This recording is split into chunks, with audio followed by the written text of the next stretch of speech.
Hello everyone, welcome to my channel. I hope everyone is having a wonderful day. Before starting the video, please go ahead and hit the subscribe button and give this video a like. Up today on the Young and the Restless, Chance and Nick go back to the motel Claire meets with Jordan, and Victor grows suspicious. All products and services featured are independently chosen by editors. However, Soaps.com may receive a commission on orders placed through its retail links, and the retailer may receive certain audit data for accounting purposes.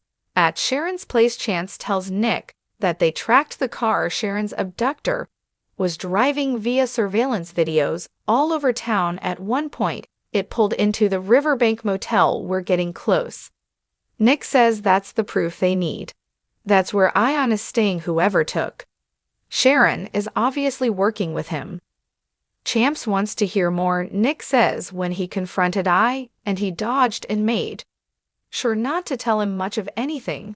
Chance tells Nick if they need to solve this, they need hardcore proof to link Sharon's disappearance back to man. Nick says the car being at the motel is evidence. Chance says they need more. He's sending a team over there. Nick argues they don't have time for that. He wants to corner I&R and make him talk. Nick grabs his keys and Chance warns him to slow down. He shouldn't give I&R a reason to charge him with assault. Nick thinks Chance should come along with him in an official capacity. The car going to the motel is damning enough evidence to warn him of this. Is it? Chance thinks it's a long shot and risky. Nick begs him to work with him on this. The longer they wait for solid evidence, the more trouble Sharon is in. We have to do something. Chance guesses it's worth a shot, so they head out. In her motel room, Jordan holds a drink and rant about being abandoned by I&R Ward. The bastard, she says she didn't need anything from him, not his lousy advice or his lousy kisses. I can do this on my own. I can carry this out by myself without you. Setting her drink down, Jordan looks in the mirror and affirms, I can, because I'm me, and I'm going to do what I should have done all along. With that, she picks up her phone. At the ranch, Victoria thinks they should all get some rest, although she won't be able to sleep very well. Nikki agrees they need to get rid of Jordan for good.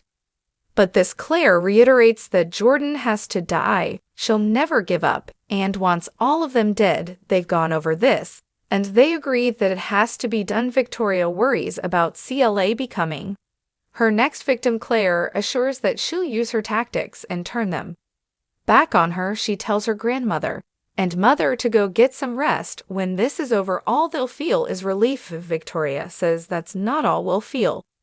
CLA reminds them that they have been sworn to secrecy. Victoria reminds Claire not to go off on her own. Class phone rings. It's Jordan. They debate until Claire answers, Aunt Jordan, I didn't expect to hear from you so soon. It's much sooner than I expected. Jordan tells CLA their encounter has her reeling and full of emotion. CLA says she's felt the same way when she hugged her. It felt like it always should have been. Claire wonders if she can trust her aunt. She's the only one who can help her pull off her plan. She hopes she'll be impressed.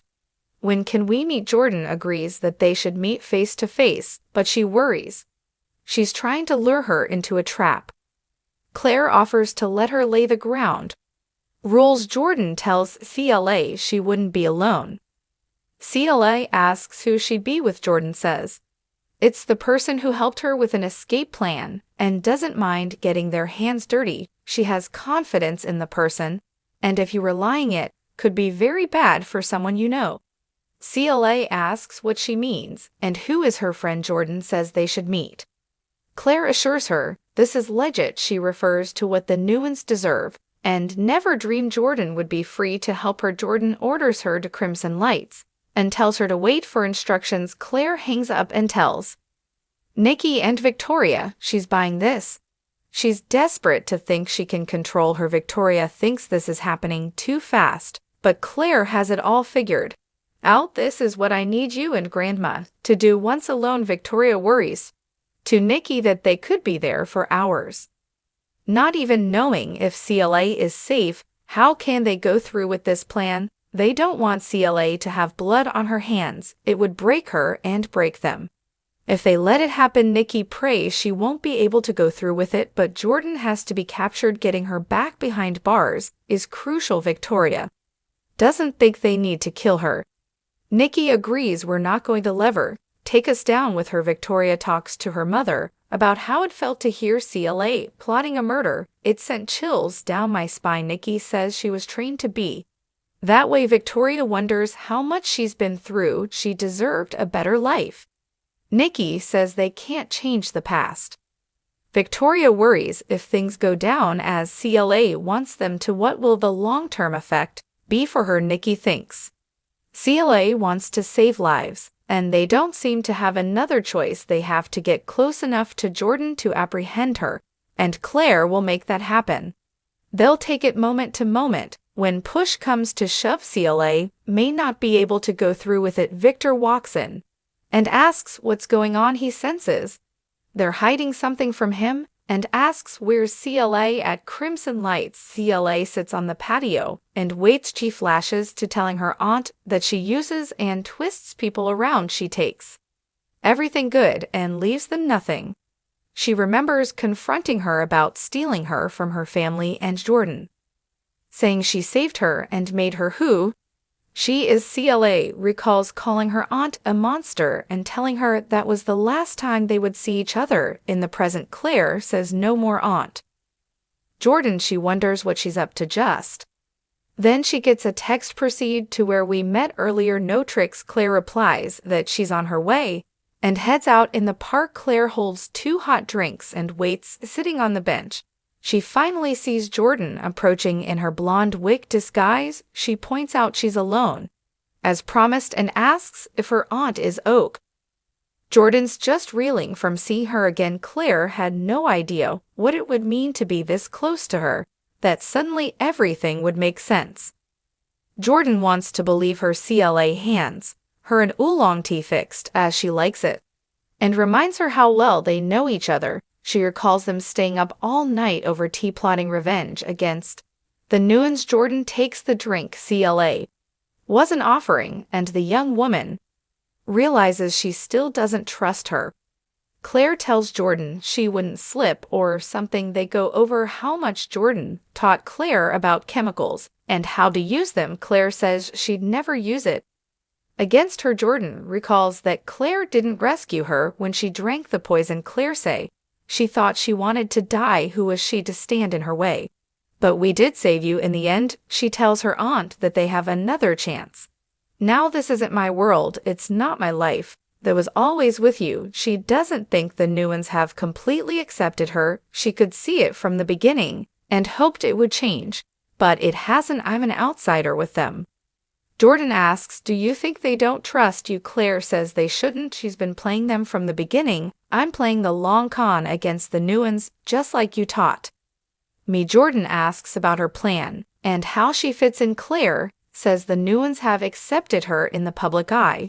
She's legally a Nguyen now, with all that entails, including an impressive inheritance should my mother, Victoria Newman, meet with an unexpected, unfortunate turn of fate at the ranch.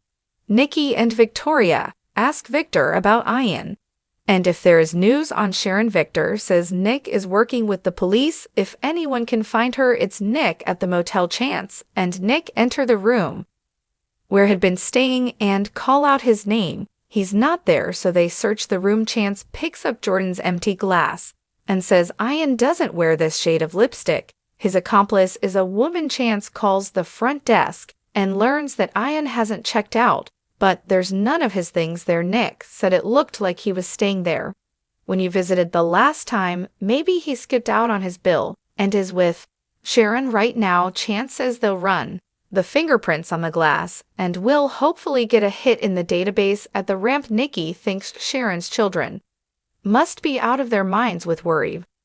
Victoria agrees. Victor reports that Ian may have an accomplice and tells them about Sharon's kidnapper on the footage.